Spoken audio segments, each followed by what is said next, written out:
Hey guys welcome back to my channel. कैसे हैं आप सभी? होप सो आप लोग बहुत अच्छे होंगे। फ्रेंड्स, आज हम आपके साथ शेयर करने वाले हैं बीन वैक्स, जो कि इनके फेस पे हम करने वाले हैं और उसके बाद आप रिजल्ट देख सकते हैं। काफ़ी अच्छे से हेयर रिमूव होता है, टैनिंग रिमूव होती है और उसके साथ-साथ फेस पे बहुत अच्छा मॉइस्चर रहता है। इसके लिए जो टूल हम यूज़ करने वाले हैं वो कुछ नया यूज़ करने वाले हैं और आज मैं आपके साथ यही टूल शेयर करने वाली हूँ। और आप देख सकते हैं इस तरह से ये प्लेट होती है, जो कि हीट प्लेट के नाम से आता है और इसमें इस तरह से अटैचमेंट्स दिए हुए हैं, जो कि पिन आप यहाँ पे इसे इंसर्ट करेंगे और उसके बाद इसे आप यूज़ कर सकते हैं। बहुत ही अच्छा ये हीटर होता है, लेकिन ये सिर्फ़ और सिर्फ़ बीन वैक्स के लिए होता है। इसे कभी भी आप हनी वैक्स या कोई और भी वैक्स यूज़ नहीं कर सकते। इसमें देखिए यहाँ पर स्विचेस दिए हुए हैं, आप इसे ऑन ऑफ यहाँ से भी कर सकते हैं। साथ ही आप ये देखिए इसके साथ में बाउल दिया हुआ है, जो कि सिलिकॉन बेस का है और आप देख सकते हैं ये बिल्कुल अच्छे तरीके से आप इसे ऐसे फ़ोल्ड कर सकते हैं।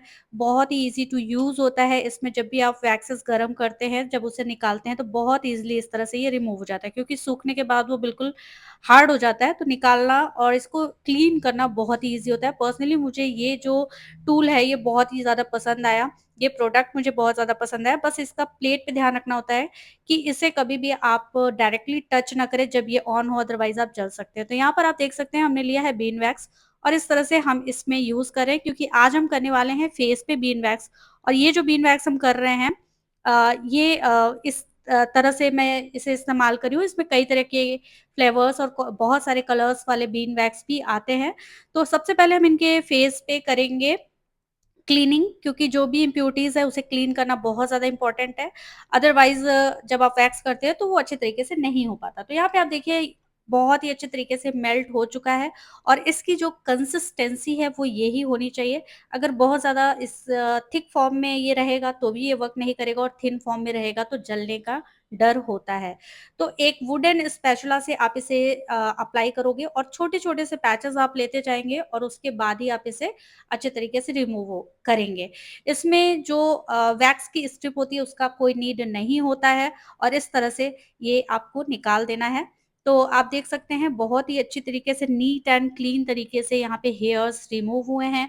अगर बहुत ज़्यादा हेयर ग्रोथ है तो इसे एक तरह से पेनलेस वैक्स भी कह सकते हैं और इससे टैनिंग जो रिमूव होता है ये सुपर ब्रिलियंट तरीके से इससे टैनिंग रिमूव होती है। तो यहाँ पर आप देख सकते हैं इस तरह से अप्लाई किया गया है और उसके बाद इसे निकाला गया है। और जब भी कभी आप वैक्स करें तो उसे थोड़ा-सा रिलैक्स होने के लिए अपने हैंड को ज़रूर रखें, जिससे कि क्लाइंट को ज़्यादा पेन ना हो। तो छोटे-छोटे से पैचेज़ आपको लेने हैं और इसी तरह से इसे इस्तेमाल करना है। वुडन नाइफ यूज़ करना ज़्यादा ज़रूरी है, सॉरी, वुडन स्पैचुला यूज़ करना बहुत ज़्यादा ज़रूरी है, बिकॉज़ ऑफ कि अगर आप किसी भी मेटल का यूज़ करते हैं, कोई मेटल नाइफ यूज़ करते हैं तो वो ज़्यादा हीट हो सकता है, उसकी वजह से बर्निंग की प्रॉब्लम हो सकती है। अप्लाई करने में भी बहुत ईज़ी होता है, बस इसमें एक छोटा-सा ध्यान आपको ये रखना होता है कि बहुत ज़्यादा ये थिन नहीं होना चाहिए, इसकी जो कंसिस्टेंसी है, वो अगर आप थिन रखते हैं, तो ऐसे कंडीशन में बर्निंग की प्रॉब्लम हो सकती है। पैचेज़ छोटा-छोटा ही लें, बहुत बड़े पैचेज़ अगर आप लेते हैं, तो उसमें भी स्किन खिंचने का डर होता है। तो इस तरह से आपको लेना है और स्पैचुला से थोड़ा-सा इसको खींच लेना है जब ये सूख जाए और उसके बाद उसे अच्छे तरीके से रिमूव कर देना है। रिलैक्सेशंस के लिए आप अपना हैंड ज़रूर रखें और इसी तरह से आगे से आगे अप्लाई करते जाएँ, क्योंकि इनके पूरे फेस पे हमें फेस वैक्स करना था और क्लाइंट का हम फेस नहीं दिखा सकते, इसलिए हमने इस तरह से ही आपको दिखाया हुआ है।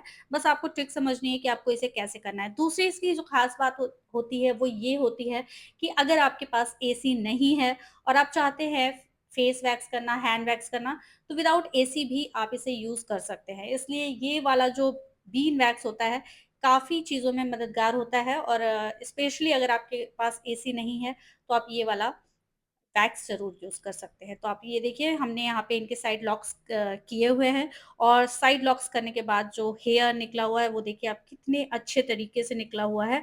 छोटे से छोटा हेयर्स भी जो होता है, वो भी इसे टारगेट करता है और बहुत ही ईज़िली बिल्कुल पेनलेस तरीके से ये निकलता है। और दूसरी चीज़ की टैनिंग भी बहुत अच्छी रिमूव होती है। मैंने पहले ही आपको प्रीवियस में दिखाया है कि इनके फेस पे थोड़ी टैनिंग थी, थोड़े स्पॉट्स थे, लेकिन लास्ट में आप देखोगे जब इनके फेस पर से ये किया गया है बीन वैक्स तो काफ़ी इनकी जो टैनिंग थी वो रिमूव हो गई है। तो इस तरह से आपको इसे इस्तेमाल करना है। आँखों के पास इसे यूज़ नहीं करना है, आपको सिर्फ़ और सिर्फ़ वहीं यूज़ करना है जहाँ इनको हेयर्स है या क्लाइंट को हेयर्स हैं, आँख के पास आपको इसे इस्तेमाल नहीं करना है। अपर लिप पे भी सेम प्रोसेस से आप करेंगे। जब भी अप्लाई करेंगे हेयर ग्रोथ के डायरेक्शन में अप्लाई करेंगे एंड उसके एंटी डायरेक्शन में आपको इसे खींचना है। सेम वही प्रोसेस जो आप स्लिक वैक्स या आप हनी वैक्स में करते हैं, सेम उसी प्रोसेस से आपको करना है, बस इसमें कोई स्टेप यूज़ नहीं होती है। विदाउट स्टेप ये बीन वैक्स किया जाता है। तो इस तरह से यहाँ पर भी हम इसे अपर लिप पे अप्लाई करेंगे। नोज़ पे अगर आप चाहे तो करें और चाहे तो अवॉइड कर सकते हैं। लेकिन अगर आप इसे नोज़ पे भी करते हैं तो अगर आपको ब्लैक हेड्स और व्हाइट हेड्स है, तो वो भी बहुत अच्छे तरीके से रिमूव हो जाता है। इवन बहुत सारे ऐसे क्लाइंट्स होते हैं जिनको व्हाइट हेड्स है, तो आप सिर्फ़ उनको नोज़ पे ये करके भी दे सकते हैं। इससे बहुत ही ईज़िली व्हाइट हेड्स निकल जाते हैं और बिना किसी पेन के जैसे अगर आप यूज़ करते हैं टूल से आप व्हाइट हेड्स या ब्लैक हेड्स निकलवाते हैं तो काफ़ी पेनफुल होता है। तो सिर्फ आप इसकी मदद से भी स्क्रबिंग के बाद अगर आप ये कर देते हैं तो उस एंड व्हाइट हेड्स चल जाते हैं बहुत ही ईज़िली वे में। तो अब हम यहाँ पर इनके फॉरहेड पे करने वाले हैं और फॉरहेड पे करते समय थोड़ी-सी आपको सावधानी ज़रूर देनी होती है बिकॉज़ ऑफ कि अगर ये आपके थ्रेडिंग पे लग गया है, थ्रेडिंग के हेयर्स पे अगर ये गया, तो वो पूरा बाल लेके ही निकलेगा क्योंकि इसको आपको क्लीन करने का कोई ऑप्शन नहीं होता है। इसलिए वहाँ पर बहुत ही सावधानी से काम करें। थोड़ा-सा वो डेंजर ज़ोन होता है तो उसे ज़रूर आप फ़ॉलो करें। और आप ये देखिए यहाँ पर इनके कान के पास में थोड़ा-सा वैक्स लग गया है, तो कभी भी अगर क्लाइंट को करते समय आप ध्यान रखें, अगर इस तरह से कान के पास लग जाता है, तो पहले आप उसे वहाँ से हटाएँ, उसके बाद ही इसे खींचे, अदरवाइज़ वो सेंसिटिव एरिया होता है और वहाँ से अगर आप खींचते हैं, तो कभी-कभी वहाँ आपको कट लग सकते हैं। तो यहाँ पर देखिए इनके कान के पास लग गया है, तो पहले उसे हम रिमूव करेंगे। इस तरह से आपको धीरे से उसको हटा देना है, जिससे कि वहाँ पे कट के निशान ना लगे। तो इस तरह हमने यहाँ पे इसे हटाया है और उसके बाद ही अब इसे हम रिमूव करने वाले हैं।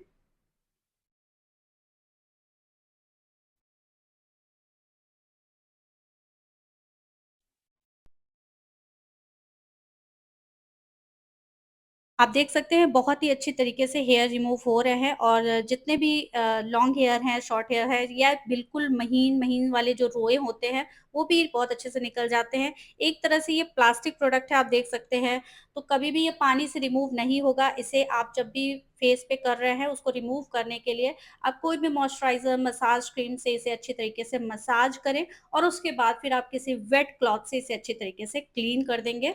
तो जो भी प्रोडक्ट एक्स्ट्रा आपके फेस पे लगा हुआ है या नहीं निकल पाया वो क्लीन हो जाएगा। सिर्फ़ पानी से अगर आप क्लीन करना चाहेंगे तो नहीं होगा।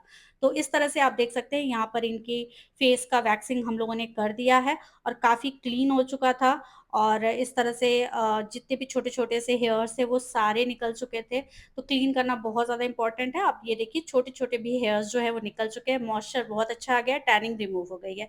होप सो मेरा आज ट्यूटोरियल आप लोगों को आज पसंद आया होगा। वीडियो पसंद आया हो तो लाइक ज़रूर करें। मिलते हैं नेक्स्ट वीडियो में, तब तक के लिए bye bye, love you all and take care.